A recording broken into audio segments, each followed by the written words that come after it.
Hello, everyone, and welcome to Two Farts in a Can. This is your host, John Moore, along with Jason Salter. Jason, what's going on, friend? Just making love to America one air at a time, my brother. How's your week been? Everything going all right? Yeah, it's been good. Been good. Just living through the quarantine, and the struggle is real. I'm eating wings and drinking wine by the pool, and I don't know how much more I can take of it. I'm thinking about 287 more days, but I'm going to pace myself. Holy crap. I know thing's getting old. It's not that I don't love my family. It's just so many hours in a row is getting old. Hey, listen, this episode is called Super Bowl. Why don't you tell them, set them up for what this episode's going to be about? This is a very unique moment in time when it was something that only happened to John and I, and there were people that understood it, but they weren't there to witness the story. And so we're going to share that with you. We thought it was a great way to try to kick off the draft week and all that stuff. I mean, it's a really fun story, and we're just happy to share it with you guys. Look, and what I don't think people understand, and let me be very clear about this. Look, this was very unique. It's very weird that two kids got to do this. This is very crazy. And when I say that this story is a good one, let me be sure. This is a story that you bring to a podcast probably 2 or 3 years into it, and we're going to go ahead and bring it out today. And it's not because we don't have any other stories. This is the way this thing naturally progresses. Somebody mentioned Super Bowl. We started laughing and went, there's our next episode. I mean, we've got them all in a hopper here. We're ready to go on all of them. This is going to be a fun one. Yeah, it is. I'm excited. Listen, I hadn't thought about it in a long time. I'm happy we're telling this story. I know it. And let me tell you what, and here's another thing too. Guys, you have got to go follow the podcast, and you have got to go like it. You've got to give reviews on it. Go to the website, twofartsinacan.com, the number 2fartsinacan.com. Where's the Twitter? At Two Farts in a Can. On the Twitter feed, at Two Farts in a Can. At Two Farts in a Can. Go follow us there. We're going to do some stuff. Maybe, you know what? If we get people to go follow us, maybe we'll throw in a T-shirt or a coffee. I don't know. You know what? Booyah. We got swag now. Yeah, we're getting a little bit of swag going in here that we can do. But you guys are going to have to go follow the website. You guys are going to have to go follow us on Twitter. You've got to give us a like. I tell you what, on your Apple, if you're following us and you're listening on Apple, we're getting a lot of listens, and Apple gets a lot of them. If you give me a review and you give us a positive review down there, I'll read your review on the air next time on it. Now, be serious. Tell us about what you like about the podcast and all of that, but get that out there. So, we were going to get in, Jay, we're going to start this every week too, that we do this. We want to get into some current news and things going on that besides COVID, which is the top of everyone's mind right now and everything going on. The Cowboys had a draft, and I go and look at every bit of the grades that they're giving, and A+ from everyone. They said this is one of the best drafts the Cowboys have ever had. And what makes me sad about that is that right before the draft started and all these coaches and everybody were going to be in their separate places because they couldn't come together, Jerry Jones proclaimed, I'm going to be all alone and no one's going to tell me who to pick. That's frightening. That is absolutely frightening. Yeah, he has been the worst GM in NFL history. But I'm going to tell you right now, somebody was in his ear, or he's finally figured out take the best damn player available. Well, I tell you, I was reading some articles today, and he and actually a lot of other people around the NFL said, this was an amazing draft class for the Cowboys. And what they actually said was, this is the best draft class since the 2005 draft class. And I just want to say I'm so grateful because I enjoyed all the fucking playoff games and the Super Bowl appearance we had in 2005. Since Good Lord. Since 2005. Right. Holy shit. Did we even go to the playoffs that year? Is that the year that Romo tripped over his wiener when he rolled out for the kick? Was that it? Did he fumble? What happened? I mean, 2000, the best year since 2005. You haven't won a playoff game since 1947. Hey, let me tell you what, and they may have picked good players, but if you watched them when they always would go to the war rooms, but this time they would go to the GM and the head coach of each team as they were making these picks. And you go to Jerry, kind of like an elderly person he was sitting on his yacht, but he's like on that couch by himself. It's almost like walking into an old folks home and that one guy's in the corner staring around and he's all confused. And he's just And then you look at Mike McCarthy, who can't seem to figure out there's a camera on your computer, Mike. He's like up in the corner. He's got his eye up against it like that. And I'm not move away, Mike. Anybody saw our little video? We made fun of him there. That might have been the funnest thing we've done in a while. We laughed ourselves stupid just in a room by ourselves. Took us an hour to shoot that video. Oh, man, I have never laughed so hard, except for doing the little promo video last night. We were having some fun with that, too. That was fun. So, all right, let me do this. We were going to talk about anything. We can do this afterwards about anything we got coming up this next week, anything you got coming up. But I want to talk about any feedback from last week's episode. Did we get anything neat that anybody – this is, and I've said it week after week after week. This is absolutely my favorite segment of the whole show because I love, and I don't want to say fans because that's a little bit egotistical, but I love it when our friends chime in and give us feedback on. I'm calling them fans, and by the way, $20, I'll sign anything. That's true. Everything except the check for dinner. Yes, I will not sign that.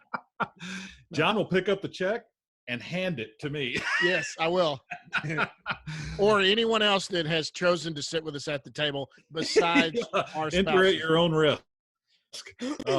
So this is absolutely my favorite segment of the show because I love seeing our friends get engaged and having a good time and, really reliving some great memories. So I don't know if you saw the post that Malia Clifton and the girls did. Did you see that?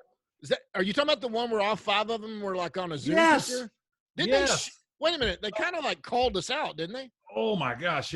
They tried to, yeah. So it was Malia. What did you think of that? It was Malia, Kitty, Arlene, Jamie, and Terry. So it was 5 of the hottest chicks we knew in high school. But watching them on the video, it was like a remake of Steel Magnolias. It was so weird. Just like, look at all of us for having a great time. And they're toasting their glasses and stuff. It was really bizarre. Like, you girls should not drink and shoot video at the same time. Why are they calling us out? I mean, Kitty, do you really want to go down a road? You're talking to 2 guys that failed driver's ed with you. That's right. You didn't pass driver's ed either. That's right.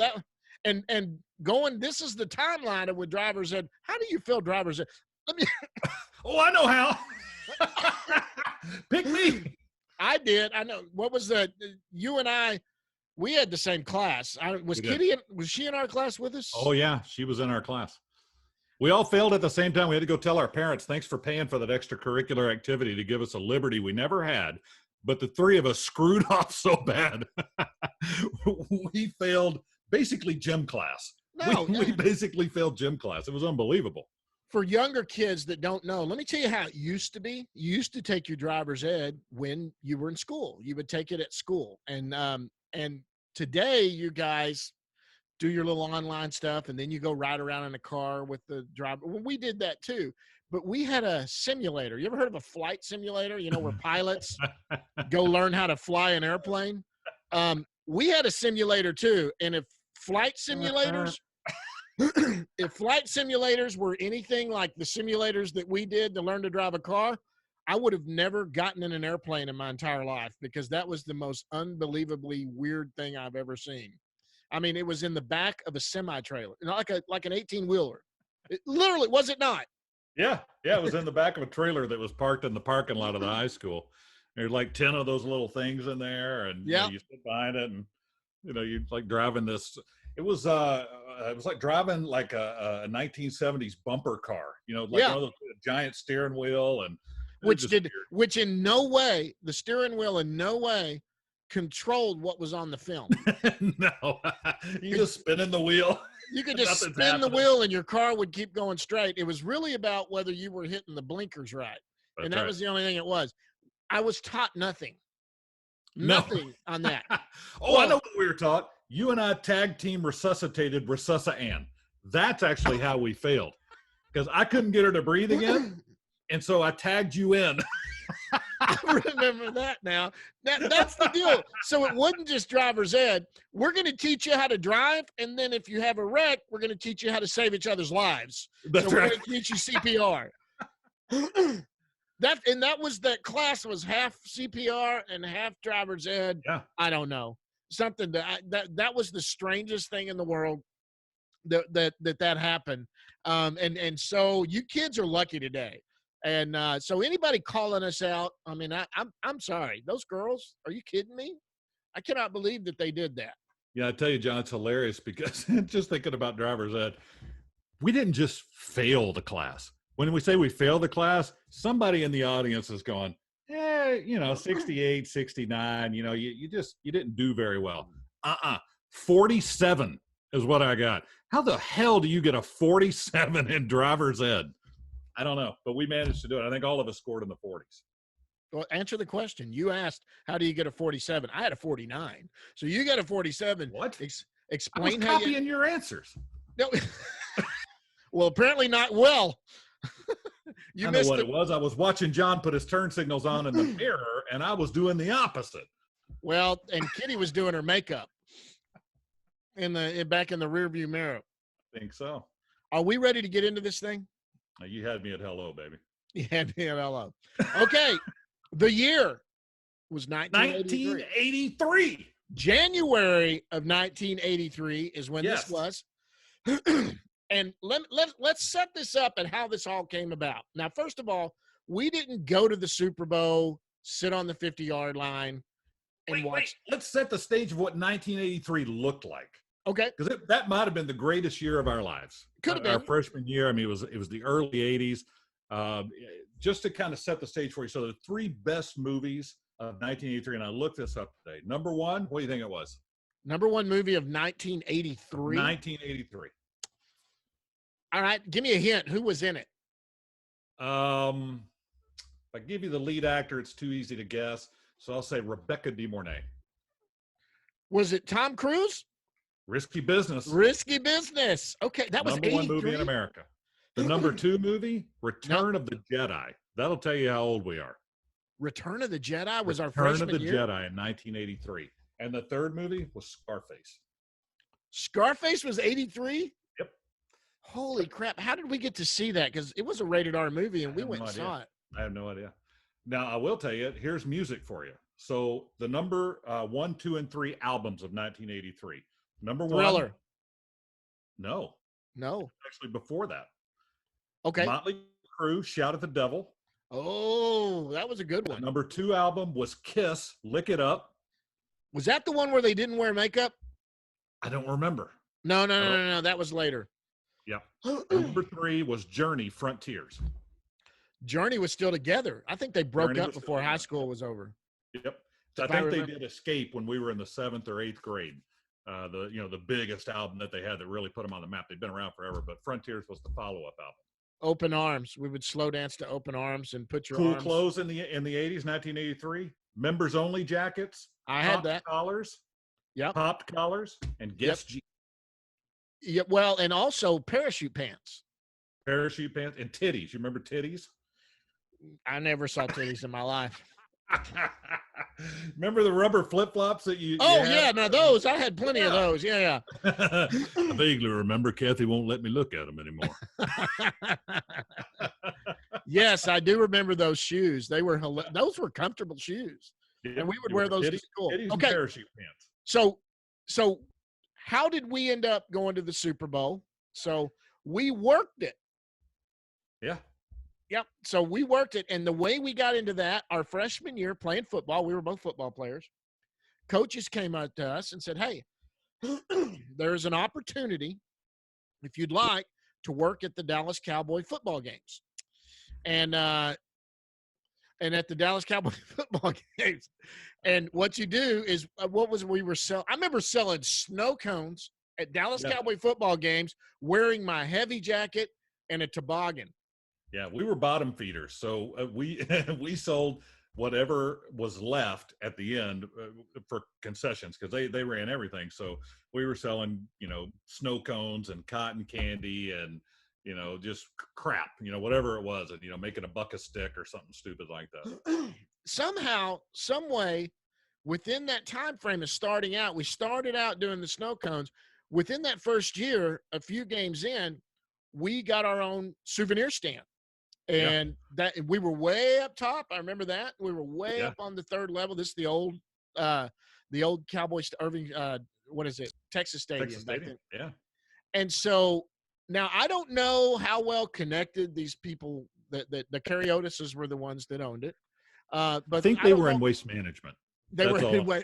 gonna Yeah, waste management. But they not only had the Cowboy games, but when we explain this later, I'm not saying they sold the souvenirs at the Super Bowl. They had all the rights at the say. Yeah. Super Bowl. And I'm telling you, they had people thrown off of Hollywood Boulevard selling fake shirts. They Yeah. could make a phone call and Hollywood police pulled people off of the street because the Super Bowl that year was in Pasadena. It was at the Rose Bowl. Yep. I got a couple. You know, I got a couple questions. So, here's a couple of my memories of working Cowboy games. Do you remember working the Cowboy game when I was hungover? I do. And I'll tell you how I remember part of it. So John and I only worked the Cowboy games for one reason and one reason only, to get into the Cowboy games. Yeah. The fact that we were working was just a distraction and something for us to do. But we spent most of our time watching the ball games. Yep. So we had gone out and done some extracurricular activities on a Saturday night. And we had to go to the game on Sunday, and it was an early game, 12 o'clock.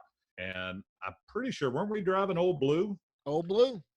And we had a couple of those little Coors Lights, those little pony bottles that were left in the car, and you were hung over, and I was going to drink them on the way to the game, and your mother was following us. And do you remember that? And I had to throw them out the window when we went over the overpass so that she didn't see us with them in the car.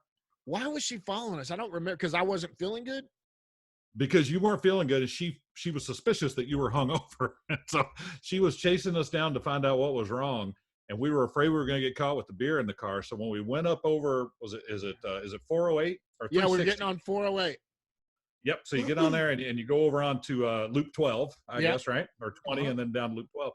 And when we got on that, John's like, we got to get rid of that beer. So we had negotiated it out that when we hit the turn, we're going to throw them out the window so she can't see them. And that's exactly what we did. But John spent the whole day hungover. Those were the last of the beers. We had to get rid of them. Oh yeah, and I hadn't drank much, but it didn't take much back then. I just remember that. So that was nothing compared to what we had at the Super Bowl, but we'll get into that when we get to the Super Bowl. So so what we would do is you would get these boxes on wheels, and we would take these boxes up to our setup. And when you open the box, we had to count out. We had so many sweatshirts, T-shirts. We could hang up hats and keychains. And we actually would make $50-$60 a piece per game. Yeah. Yeah. It was all on consignment. So they give us those big things, and we had to count it out to make sure everything on our list, we actually had everything on our list. Right. Because you had to turn in money for what you brought back. Right. So if we started with 20 and we brought back 10, we owed them money for 10. Right. Right. Exactly. And so that's what we would do. And we made this money. Well, somehow it became apparent that they had the Super Bowl rights, and they started asking us, you guys want to work the Super Bowl? And we were like, sure. And so we had a meeting with them. I remember that they met with our parents and told our parents. We got picked because we weren't even trying. We were just being our normal stupid self. So we would go to these games and we would take turns, because John and I made a game out of everything that we did. We used to throw footballs between Christmas trees on a Christmas tree lot. Yeah. We just made games out of everything. So selling souvenirs was the same thing. So we'd take turns, and one of us would run out into the stands, and you try to sell as many fans or whatever it was. And we had a contest. Well, as it turns out, we were selling as much as some of the people that had been there 10, 15 years. Well, their setup was right at the gate, the entrance gate, where people were coming in. And we were up on the third deck near the end zone, and we were selling a bunch of souvenirs. Yeah. And so we got picked to go. Now, they told a little fib to our parents, because you tell me now, if Jake was 15 years old, no, and you knew what was going to happen, would he be allowed to go to the Super Bowl? I will tell you right now, and my son right now, and I love him with all of my heart. He'll be 23 at the end of May. I wouldn't let him go tomorrow, let alone at 15. Yeah, and our parents had no clue. It's not their fault. They were not bad parents. They were told I will tell you that they had a little bit of a clue, but because my dad was a cop and the Cariotises were in waste management, I think he figured I was probably in the safest place I could probably be. Don't let nothing happen to the cops, kid. That would be bad. Well, now, and a couple of firsts for us. One of the first was neither you nor I had ever been on an airplane. No. We, Oh my we, God, what an amazing story. yes. So thinking about that all day. let's talk about the flight. You and I had never been on an airplane, and the plane going there, we were so excited. We never slept for like 3 days getting ready to go on this trip. And I remember we didn't get to sit by a window. Do you remember that? What I remember is we had our flights booked. It seemed like an eternity, because when you're doing, it's like Christmas morning. So, we were counting every single day. I bet it seemed like it was 6 months before we were going to do this. Man, I remember that for sure. It was probably like 2 weeks. Yeah. But we had looked at how long the flight was, and it was like a 3-hour flight or something. We'd never been on a plane. We packed like Thurston Howell and Lovey going on a 3-hour tour on Gilligan's Island. Yeah. Like we had playing cards and snacks and books and parchment paper and a quill for letters. And my dearest Penelope, it hath been a fortnight since last I spoke to you. We thought we were going to be on this plane until we turned 20. We had no idea. Oh my God. And so it was one of those huge planes that had like 2 rows down each side and then a row down the middle with about 6 seats or 8 seats in the middle. You and I were in the middle of the middle. Yep. So we were nowhere near the windows. I'll tell you what I remember back then, and these probably were the most unsanitized things ever. In every glove box, or you remember you had that little thing on the side where your armrest, you could open it up, were these ear things where you could listen. And you could plug them into this thing, and they had stations, and you could play music or whatever. Yeah. We decided to have a little different game with it. You remember this? Yeah. And I don't think anybody's going to be shocked when you say this, but go ahead. I was the first one that said, I wonder what this is going to be like. And so I unplugged Jason's thing from the armrest, stuck it down between my legs, and ripped a fart that no one could hear but Jason because it went in his ear. Do you remember that? I do. We were dangerously close to this show being called Two Farts on a Plane. Well, there was more than 2 because that became the game. And so the rest of the trip, you would grab mine, and all of a sudden, and I think you ended up having the biggest one. I think you ripped one, and the people around us must have died because I hadn't thought about that since we went. I forgot completely about that. Oh my God, thank you. Oh, that was fantastic. I mean, on a plane. No, and these were not headphones like today. You've got to understand these were not like headphones you wear today. No. These were kind of like what a doctor wears, sort of. They were just kind of clipped in your ears, but it was just like a tube. And the tube would go into this slot. You could listen to music, or the tube could go between your legs, and you could listen to another kind of music. It was one step above 2 solo cups and kite string. Yes, it was. That was pretty much it. And it basically, if you had our earphones on, you would have thought you were in Alaska out on the ocean listening to the calling of the whales. Because all.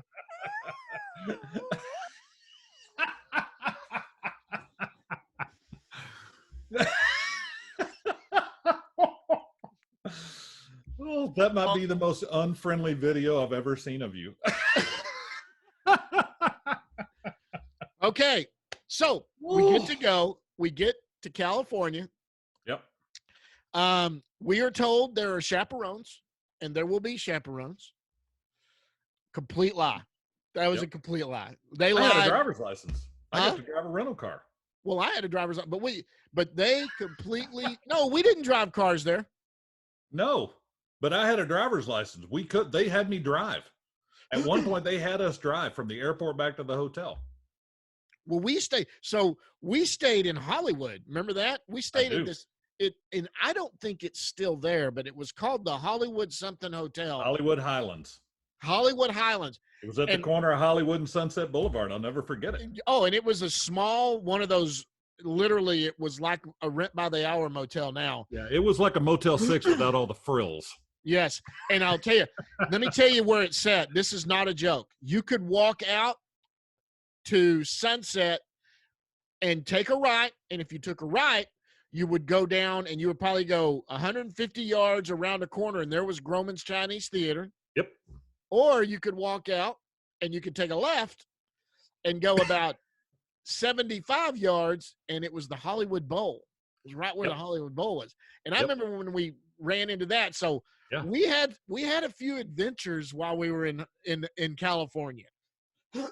We actually have our pictures taken on standing on the stage at the Hollywood Bowl next to a sign that says, "Do not stand on the stage at the Hollywood Bowl." Yes. Do you have that still? I don't know if I've seen that picture. I don't know. I think I do somewhere, but I remember that picture. Okay. So let me ask you some Super Bowl questions since we're at the Super Bowl. Just a little bit of trivia. Do you remember who the MVP of the Super Bowl was that year? Who played? It was Washington and Miami. Washington. And this was Miami pre-Dan Marino. He was not with the Dolphins yet. This was. Oh, that's right. Yeah, he didn't. It was Don Brock, I believe, or something was his name. That's right. I forgot about that. Yeah, Marino was drafted about our senior year in high school. He was drafted. He was shit. Yeah, it never dawned on me that it wasn't Marino. Yeah, no, it wasn't Marino. In fact, I can find it. I've got the stats here. But here's one. So, do you remember the score? No, I know Washington won. Yeah, they won 27-17. Yep. And do you remember who the MVP was? The running back. I can't remember his name. John Riggins. John Riggins. Big number 44, John Riggins. Big old John Riggins. That's exactly who it was. And let's see here. I've got the quarterback was David Woodley. Woodley. Yeah, I remember that. And Don Strock was the backup quarterback. Yeah. And so Strock was the older veteran, I think. Yeah, I think and Woodley came in and carried him through the season, and he was the backup. Yeah, and Woodley Woodley threw for 90 yards, and Theismann threw for 143. It was a barn burner. Do you know? It was a barn burner. Yeah, it was. So, do you remember? I got one for you. Do you know who sang the national anthem? I don't know how you could know this because I don't. Okay, you probably don't know this name, Leslie Easterbrook. Do you know that name? Is she Sergeant Callahan? Oh my God, I cannot believe it. Sergeant Callahan. No fucking way. It's Sergeant Callahan from Police Academy? All the police academies, yes. And you would know who that was because she was the buxom blonde with the big boobs. I was just in my head. I'm like, why do I know that name? And now I know exactly why I know that name. Oh my gosh. It's amazing. That came out of my ass so sideways, my butt slapped shut. Oh, that was your favorite character, and I like the guy that made all the noises. Oh, Michael Winslow. Michael Winslow. Yep, he made all the noises. Yeah. Okay. Coin toss. You know who had the coin toss? Who was the honorary coin tosser, or who won the coin toss? The honorary coin tosser was. I haven't the foggiest idea. I'm spent after Sergeant Callahan. It was Elroy Hirsch. Crazy Legs Hirsch. Crazy Legs Hirsch. That's right. We are a wasteland of stupid information. You know what? We know the most useless stuff ever. My dad used to say John and Jason are a bottomless cornucopia of random shit. Okay, so you probably don't know who the announcers were, but you'll know who they are when I say them. Michaels had to be one of them. No, it was Dick Enberg and Merlin Olsen. Dick Enberg, I get, yeah. It had a 48.6 Nielsen rating, so it was the highlight of that. Are you know what? Sure? Yes. Who else knows the damn Nielsen rating other than the recliner nerd? Here's this. This is interesting. You know what it cost for a 30-second commercial on that Super Bowl? $100,000. $400,000. Today it's what, 17 million, something like that for 30 seconds. It's something ridiculous. The halftime show, there was no Nipplegate. Nope. Nope. It was the Kaleido Super Scope Los Angeles Super Drill Team and the Los Angeles Unified School District All-City Marching Band. Wow, that's the worst halftime show in history. Thank God we were selling souvenirs. Yeah, we were selling souvenirs. I do remember having our pictures made with the Miami Dolphins cheerleaders. I do remember that too. They were running around. Yes. Yep. We were there before the game and they were warming up and we caught them in the tunnel and got our pictures made. Yes. And we were out at the game early that day. We were out at the game early that We'd been out there for 2 days. We were there the day before and game day. Yeah. And so, but the day before that, I remember, do you remember walking up? We looked up and saw the Hollywood sign was right over there. And we thought, you know what? We're just going to walk right over there and walk up to that sign. Well, it's right there. Why not? About 4 hours later, we were on the mountain before the Hollywood sign. Yep. We weren't even halfway to the sign. We were on the hill before it. So we took pictures making us look like we were holding up the sign. Remember that? Yep. It's like, I quit. I'm not going all the way to that thing. That thing was way over there. In retrospect, John, it's a miracle we didn't get eaten by a bear. Oh, well, yeah, we were in the woods. Like we were climbing mountains. It's not like we were crossing streets or had to take a bus. Like we were hiking through the mountains in California to get up there. And our only point of reference was the big freaking Hollywood sign. Yep. And we knew that whichever way we were going, if we would go opposite of that, that would take us back to wherever that road was that we were going to. Of course. So we were like freaking Lewis and Clark. Well, the hotel's over there. That's got to be north. So how about our hotel room? So it was a shithole hotel room, but we had never stayed in a hotel, so we didn't know any better. No, I mean, well, we'd stayed with our families on little trips and stuff, but we were 15. Both of us were 15 because we had turned 15 that fall. They put all the beer, all the worker. You know what it was? Let me tell you what it was. This was like a traveling carnival. You know how the carny workers, they all go together and drink beer. Yep. These are like carny workers, and they were all going. They worked all the Cowboy games, all the ones that did it full time, and then they were working this. They were all staying. The Cariotises put them up in this hotel, and they took a huge trash can and filled it full of beer and ice, and stuck it in the 15-year-old's house. Yeah, they figured it was safe in our room because we were so young we wouldn't drink it. Well, we wouldn't drink enough of it. Right. We drank enough that, remember, we jumped off that balcony into the pool. Oh, yeah, it was a mistake thinking we weren't going to drink it because we did. Yeah, and we didn't drink near enough. Probably 2 or 3 apiece, but it was enough to make a difference. And I remember that for some reason one night they just said, "Hey, this guy's going to stay with you," and he was a scalper. Yeah, I was just about to ask you if you remember the scalpers. It was him and his son. Yes. They had, I bet they had, in my mind, it was 100 tickets, but it was probably 20. The 20 to 50 tickets he had. Yep. And they were going to sell them for the whopping sum of like $150 a piece. Yeah. Which was whopping. This is 1983. Nowadays, you go out there and sell them for $5,000 to $10,000. And this was back then. And I remember that he had a wad of $100 bills. Oh, yeah. He was loaded. And I remember he was old. I know he's dead because back then, this is 83, and the guy was probably in his 70s at least. Easily. So he would be 110 now, or what? Literally, seriously, he would be. He would be 110 now if he was alive, I bet. Anyway, all I remember is they moved me and you to these little trundle beds in there, and that guy ripped a fart that night in the middle of the night that it literally woke me and you from a deep sleep. We both sat up and went, "What the hell was that?" And he kind of rolled and made a grunt and just rolled back over. And I was like, "Oh my gosh." Well, of course, we thought farts were funny. So we just sat there and giggled, had a beer, and jumped in the pool. I don't remember what all we did. I remember John saying, "I wish we'd have stole those headphones from the plane because that one would have been awesome." Yeah. That would have been great. So, oh my gosh, that guy. But we ran into our own adventures while we were there. We had a few days to do stuff. I went down to an Arby's. Well, you got to remember, we're 15 years old. We had never stayed by ourselves. So as soon as we got in the room, we're hunkered down in this room like we had moved into our own apartment. Right. We unloaded our suitcases, and I'm going to put my shirts here and my pants here.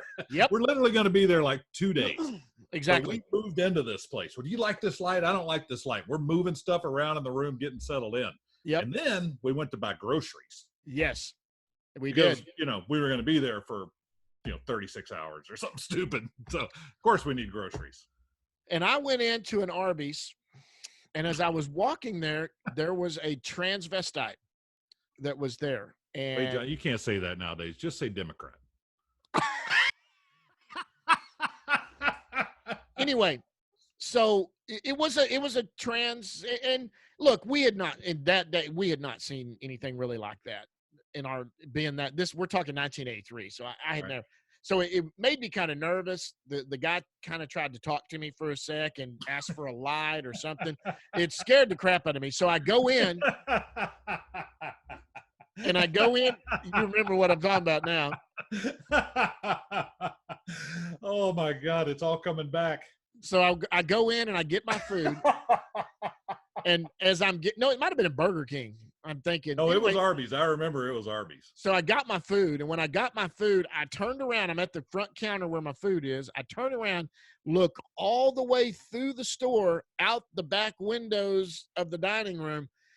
And this person was standing there looking at me at the front deal. And it scared me. Little jean shorts and a half shirt. Oh, and I was young. I weighed 100 pounds. I mean, I was this little, and it got my nerve. Let me say something right now. You were tranny bait, John. You were tranny. I don't care whether you're gay, straight, trans. I could care less. You do what you want to do. That's my beliefs in my world. That time though, I wasn't used to that. My kids see that now more than ever. We never seen anything like that. And if you remember, you were down getting groceries or whatever. Yeah, I was standing in line to get the groceries. And that's the best part of the story. You finish your side first, because I haven't heard your side. I mean, I've heard some of it, but we were in such a panic when I heard it, I don't remember it all. So I walk out, and she kind of tries to talk to me for a second, and she was and I think she wanted a light. What are you, running for office? She wanted to talk or whatever, and I kind of said no, and I kind of started scurrying away, and she kind of pursued me a little bit and just trying to talk to me, and I took off on a sprint.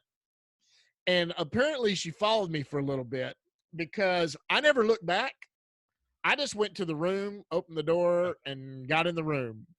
And when you came in later, well, why don't you tell me what you saw? Oh my God. So I'm standing in, and it wasn't a name brand grocery store or anything. It was, just a CVS or something. Yeah, just and everything on Sunset Boulevard is it's glass front. So whatever store you go into, the whole front of the store is glass, so you can see outside, and it's or it was back. It was in 1983. We haven't been out. I don't there. know what it's like now. So John decides, hey, listen, we're not, and this is how ridiculous we were. And John, I think, actually said this, and I believed him, because John was the leader of our little motley troop. He goes, we're not going to have time to cook dinner tonight. So you go to the grocery store and I'll get dinner. I'll go to Arby's and get dinner. And I said, okay, honey. And I kissed him on the cheek, and off he went. And so, in hindsight, I really shouldn't have been upset that this person wanted to talk to me. That's right. It was more jealousy than it was fear. So, yes. Yeah. So I'm standing in this sidewalk market, and I go in there, and I think I got a 2-liter of Dr. Pepper and some chips, and I forget. I mean, just random crap. And I'm standing there in line, and there's 6 or 7 people in line, and I'm just kind of waiting my time. There's no cell phones, there's no Walkmans, no nothing. So we don't have communication. Yep. And let me stop you. And in all serious, and this is very serious. I don't know what was up and why the person followed me. I don't know. And if you think back now, that's the one kind of semi-scary part of it. Even today, it was a little weird. Okay, go on. Okay, so John's in his T-back underwear. Yeah, okay. Okay, yeah, you needed to add that. So I'm standing in line, and I'm waiting. And Arby's it's like across the street and down maybe 2 doors, right? So I'm waiting because I know John's going to get done before me, and so he's going to meet me there. And so I'm standing there, and I'm waiting. I'm not quite in line yet. And it's about to be my time next in line. And I see John come running past the store. And I don't mean like scurrying. I mean like 3.940, full on sprint. And he's looking over his shoulder. And John had long blonde locks at the time. I had a mullet. Just say it. I had a mullet. He did have a mullet. Yes. Party in the back, business in the front. Yeah. And it's flapping in the breeze like Golden Richards. Who, by the way, I rode on an airplane with. But that's another story. But I digress. Yeah. So John's running down the street. He's got Arby's in his hand, thank God, and both of our sodas in the other. And he's looking over his shoulder. And I'm like, what the hell is going on? And so he goes running by. A few seconds later, here comes the Democrat. Behind him, running about like you would imagine that he would be running, in these little cut-off jean shorts, sneakers with no socks, and I think it was a half T-shirt or something. And I am makeup. Had makeup. Yeah, I had to get on eye makeup. And my first thought was, oh shit, why is John running? And then I saw the guy following him, and I was like, this is freaking hilarious. So I pay for the groceries, and I'm going back to the hotel, and I'm looking for John because I'm thinking, surely he's waiting on me. Like he's ducked in somewhere. He's just waiting on me so that we can be together in case we got to fight the Democrat. And so, so I look for him for 10, 15 minutes or whatever. I'm like, shit, I don't know. So I finally go, you can't call him. We don't have cell phones. So I go back to the hotel, and there's John sitting on the bed, panting. And it's not because he's out of breath. It's because he's terrified. He thinks it's the Democrat knocking on the door. I don't have my key. I'm like, let me in. And he's like, get in here. You're not gonna. He's almost hyperventilating. Here's the part that cracked me up. He goes, I go, you are never gonna believe what just happened. And he goes, you got chased down the street by a gay guy. And I was like, you watched it? And so, and in all honesty, I honestly think and this is not a joke, the person was kind of like asking for a light and then trying to talk to me, and probably more than anything was probably just being totally friendly. I don't know, but it freaked me out and I ran. Friendly people don't chase you down the street. Yeah, he chased me down the street. He did chase me down the street. And so he chased you all the way back to the hotel. Did he? I don't think he got that far, but as far as you knew. Yeah, I never looked back. I mean, I was sprinting. But oh, you're such a kind heart, John. I love when you backtrack and you're like, actually, I think he was just trying to be nice. Nope, he had a dildo in his hand and he was running 1,000 miles an hour. I don't think he was trying to be friendly. And man, oh God, and the fact that you said when I go, hey, you're not going to believe what happened to me, and you said that, and my eyes probably went that big. Went, how the hell do you know that? You know, how did you know about that? And you said, well, I just saw you go running by. And so I don't know where he terrified to mad all in one heartbeat. Where did he? Watched him. Did you see where he ended up? Or no. You never did? No. So there's a chance. There's a chance it's pure coincidence that I ran to the hotel and maybe someone was chasing him and ran him another. I don't know, because it's amazing he wasn't at the hotel. I'm surprised he wasn't out front smoking a cigarette. Yeah. You seen the little blonde boy? I think he's staying here. So I remember so that was a fun day. I remember we were walking the streets of Hollywood Boulevard that night. Yeah. I mean 11, 12 o'clock at night. Do you remember walking down Sunset Boulevard and we turned onto Sunset Boulevard and it was motorcycles as far as you could see. Yes, I remember that for sure. When I say as far as you could see, there had to be 30, 40. I mean, it was a motorcycle gang. It wasn't like 4 or 5 guys riding motorcycles. It was a motorcycle gang in front of the Pussycat Theater. Yep. I remember that for sure. And that is no bullshit. We embellish a lot of stories. That is no bullshit. That is actually what happened. And I don't know if it was the what were they called? Hell's Angels. I can't remember who they were, but it was a big big line of them that they stretched all the Absolutely. way as far as the eye could see coming down. So there was some sort of rally, Yep. and they could have been there for the Super Bowl. I remember that there were people on Sunset or Hollywood, and they were selling these T-shirts for the Super Bowl. Yeah. And we said something kind of half-heartedly about it, and man, they went into hyper mode, and they were calling police, and they had the rights to all of it. Yep. Yeah, they cleaned them out. And then game day. So we get to game day, and now let me make sure you guys understand something. Jason and I would usually sell on a good day. We could sell $700 worth of souvenirs, maybe. Yeah, that was a big day, and I think we made 10%. So 70, $80 in our pockets. Right. So that we would split. So we'd make $40, and $40 back then. Heck yeah, man, that was a lot of money. And we got to go to the game for free. Yeah, and we were at the game for free, and we would take turns going to watch the game. And but we're at the Super Bowl, and our stand is no longer. We weren't even in the same stand. They separated split us up. And we were with adults. Yeah. Randy Johnson was there. Do you remember that? Who? Randy Johnson. Randy Johnson. He worked with us at Texas Stadium, and he came on that trip. Oh God, we got to get a hold of him. I wonder if I don't remember. I haven't thought about him in 30 years, but for whatever reason, his name popped up in my head. He worked with us. I remember somebody's big brother was there too. Like that was a couple years younger than us. That was there too. But anyway, they had split us up with two of the Carney families. Yep. So we were both we're going to protect you. You go with the Wheel of Fortune guy, and you go with the Tilt-A-Whirl guy. Yeah. And man, I remember, this is the part that scared me. So everything was cash. They didn't take credit cards because no one took cash back then. Well, we had no way to take them. No, you had no way to take credit cards. So you would take if you really we took traveler's checks though. Yeah. We took American Express traveler's check.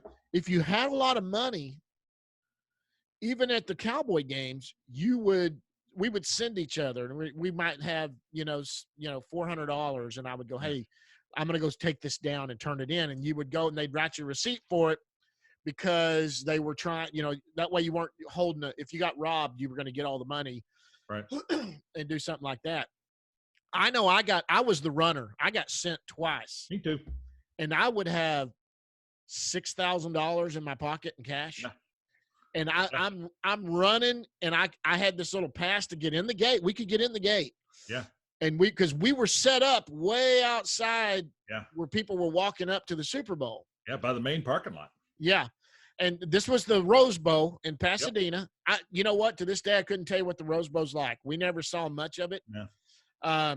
But we moved closer to the stadium after the game started. But we actually got inside we were inside the gate by the time it was all over with. Yeah. and catching people when they left. And I think we ended up I made like $400 or $500 or something. Yeah. Like that. I came home. I remember specifically that the Cariotises spoke to our parents, and what they told them was it was $150 out of pocket for us because we paid for a little bit of the flight, and I forget exactly what it was for, but that was the big hang up with our folks because none of us had a lot of money, and so they were really worried about it. And the Cariotis family, super great people. I know we teased them a little bit tonight, but probably some of the nicest people I ever met in my life. And so they were nice enough to speak to our folks and said, listen, they're going to make that money back plus. You know, you don't need to worry necessarily about that. So we had to give the $150 back to our parents. Yep, we had to give the $150 back to the parents. And I remember that we, or at least I did, and I think you did as well, we made enough money that by the time we got on the plane to go home, it looked like the Super Bowl had thrown up on us because we bought so many souvenirs for ourselves. Yes, we did. Yeah. And I gave my dad back his $150, and I think I still had $400 or $500 left. Yeah, and I didn't have quite that much. I think I had $200 or $300 after I paid my parents back, but it was still a lot. And think about back then, that was a ton. It was unreal. That's like, I'm telling you now, that's what people made. Adults made stuff like that a week or a month. Yeah, they would like make bi-weekly paychecks. Yeah, it would be $300. I couldn't believe it. When I told him we made $500, he couldn't believe it. Yeah, and I mean, I crack up at that, and people don't understand what people used to what people used to make and all of that. But that was a lot of money. I mean, your dad was a police officer and probably cleared, $1,000 a month at that Maybe. time. Yeah. $2,000 a month, something like that. And so my dad was, back then my dad was he was an accountant for a big company and all of that. And, we thought he made a ton of money, and he probably made 30 grand. And that was a lot. Lived in the best house in Silver Creek. Yeah. And it was Literally. it was a good amount of money. And my Yeah. mother didn't work. Or she worked, but her money was for her to go out with her friends or do something. And that was really it. I mean, that's about what the money was for. And she only worked because we were now old enough that she didn't really have to be home with the kids, and she could do that. And so it was crazy. And now the NFL is not stupid. They have total control of all their merchandise now. And who's one of the big ones that did that was Jerry Jones, who came in and took over the Cowboys rights and said, I own the team. I'm going to get money for Cowboy gear. Yeah. And started the deal with Pepsi. Bargaining. Yep. And started that bargaining. And then he went in and did the TV rights. And that's when the money got huge. And he cut that deal with Fox. Yep. They thought he was going to go broke because he picked Pepsi over Coke. And it ended up opening up the whole league, and that's where the money went through the roof. Yep, and it all went through the roof, and that's why they invited him to the table when Fox wanted to take over. Jerry sat down at the table to negotiate the TV rights, and we give Jerry a lot of crap, and he's the worst GM in football, but as an owner, he puts every dime into it. Yeah, he does. He puts every dime into that team and tries to win. He just, like any wealthy man, he thinks that the world it revolves around him, and that they couldn't go without him. But so then we're done with the Super Bowl. We get everything done it was a long day. We got in cars to head back. It was late. Yeah, we packed up all that night, and I think we flew out the next morning. But everybody had the party that night too. They all got back, and the trash can was overflowing with the beer. And they were having a blast. Yep. That's the night that I think that was the night actually that we jumped off the balcony into the swimming pool. I think it was. The whole hotel was built around the swimming pool. Yeah, like had a courtyard. All the rooms emptied into the courtyard where the pool was. And so it wasn't. I can't believe we did it. It was probably too far, but we did it and we made it. It wasn't no big deal. I wonder if that hotel, I'd have to try to look up and find that hotel. I wonder if it's still there. That's crazy. We did some ridiculous crap. It's a miracle we're not dead. No, for a lot of reasons. The fact that we were running around Hollywood Boulevard at 11 o'clock, 12 o'clock at night, Sunset Strip and all of that. The lights, I just remember the lights were crazy and traffic was nuts. I mean, there was still back then, you hear about LA traffic. It was huge. Have you ever been to LA besides that? Nope, just with you. Just with that, I went back when my sister lives there, and we went back, and the traffic's horrible. It really is, and so I couldn't live out there. That's just too much for me. I couldn't do it. All right, so Super Bowl the next morning, a little better because the flight wasn't near as packed the next morning, and it wasn't as big a plane, and I remember that. And then we got to sit by the windows and watch the plane take off and land. That was cool to us. Yeah. And I don't remember, did we have all the snacks and everything going home? I don't remember that much. Oh no, I think by that time we were just ready to get home. We were dripping with souvenirs. I think I had Super Bowl socks and sunglasses and nose rings and gold teeth. I mean, anything they made with Super Bowl, I think we had it. Yeah. We had it on when we got onto the plane. Well, that's the Super Bowl story. 2 15-year-olds embark on California with no supervision. No. Our parents are probably hearing some of these stories for the first time because we were even very careful about what we said for a long time. You ever start to think that our parents send us on this stuff hoping something bad would happen? Look, listen, if they don't come back, we get the insurance money. We get the insurance money. The house can be paid off. That's right. I mean, he wasn't that great of a kid to begin with. Yeah, I mean, we could get another one. I mean, let's do it. I mean, he didn't make varsity. Try it again. Yeah, let's let the next one try. Well, guys, we're going to wind this thing down. That is the Super Bowl story. That is a interesting, once again, just another thing that Jason and I got ourselves into after all these years. This was our freshman year of high school, 1983. We were fresh off of failing driver's ed and we rewarded ourselves with a Super Bowl trip. And got to watch just barely any of the game. We never really got to – this was the one time we never really got to take a hard look at the game. That was the strike-shortened season. If you remember that, they only played 9 games that year because there was a strike. And so, like, 16 teams went to the playoffs because they – and the Cowboys ended up in the NFC title game, ended up losing like 27-13 or something like that to Joe. Up until about 2 weeks beforehand, we thought there was a chance we might see the Cowboys. Yeah, that's what we thought. It was the NFC Championship game. We knew we were going to the Super Bowl, and Cowboys got beat, and that was Danny White, quarterback. And then it was, Roger Staubach had left. He was already gone, and that was when Danny White would get them to the NFC Championship game 2 or 3 years in a row there, and then he would always run into Joe Montana, and that's kind of that whole stretch that was getting ready to come through. Joe Theismann, that was his only Super Bowl win, and then something happened to his leg. I'm kind of trying to remember what happened there. I don't remember. I twisted ankle or something. Yeah, he twisted his ankle. But that's it. So, hey, anything big coming up for you this week? No, just, starting to, life's kind of getting back to normal. I think governors are, getting out ahead of this COVID thing and starting to open the world back up again. And I think we're all pensively stepping into the water, and, that's just kind of how we're rolling now. So outside of that, no, just kind of getting back to normal. I think it was, I think they're going to do 25% is what Abbott said. And we're not recording. I will freaking kill you. That's just a joke, guys. Just a joke. I didn't go in there.